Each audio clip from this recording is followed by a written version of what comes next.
Hello welcome back to our channel. It's me Ramya Nikhil. ഇന്നൊരു കുഞ്ഞ് kitchen ടിപ്പുമായിട്ടാണ് വന്നിട്ടുള്ളത്.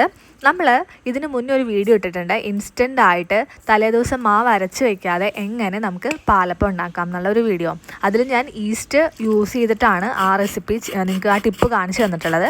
എന്നാൽ ഇത് ഞാൻ തലേ ദിവസം അരച്ച് വയ്ക്കാതെ ഹെൽത്തി ആയിട്ട് ഈസ്റ്റ് യൂസ് ചെയ്യാതെ എങ്ങനെ നമ്മൾക്ക് പെട്ടെന്നായിട്ട് ഇൻസ്റ്റൻ്റായിട്ട് പാലപ്പം റെഡിയാക്കി വെക്കാം എന്നുള്ള ടിപ്പാണ് കാണിക്കുന്നത് കേട്ടോ. അപ്പോൾ സെയിം തന്നെ തലേദിവസം തന്നെ അരിയും ചോറും അതുപോലെ തന്നെ പഞ്ചസാര, തേങ്ങാ വെള്ളം, ചിരവിയ തേങ്ങ ഇതെല്ലാം നന്നായിട്ടൊന്ന് മിക്സ് ചെയ്ത് മൂടി വയ്ക്കുക. ഓവർനൈറ്റ് സോക്ക് ചെയ്യുക.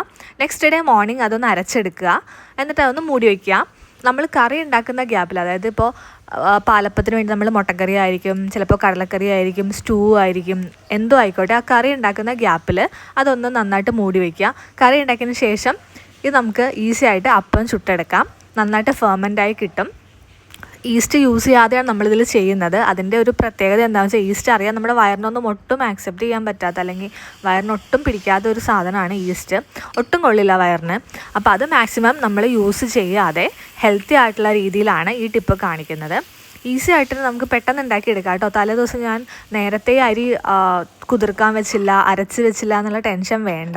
തലേദിവസം നമുക്ക് അപ്പോൾ തന്നെ സോക്ക് ചെയ്ത് വെച്ചിട്ട് ഓവർനൈറ്റ് സോക്ക് ചെയ്ത് നെക്സ്റ്റ് ഡേ മോർണിംഗ് നമുക്ക് അരച്ചിട്ട് പെട്ടെന്ന് ഉണ്ടാക്കാം. ഇതിൻ്റെ റെസിപ്പി ഞാൻ നേരത്തെ കാണിച്ചിട്ടുണ്ട്, പക്ഷേ നോട്ട് ദ പോയിൻറ്റ്, ഈസ്റ്റ് ഇട്ടിട്ടുള്ള റെസിപ്പിയാണ് കാണിച്ചിട്ടുണ്ടായിരുന്നത്. ഇത് നമ്മൾ ഈസ്റ്റ് യൂസ് ചെയ്യാതെ ചെയ്യുന്നതാണ്. അടിപൊളി ടേസ്റ്റാണ്. എല്ലാവരും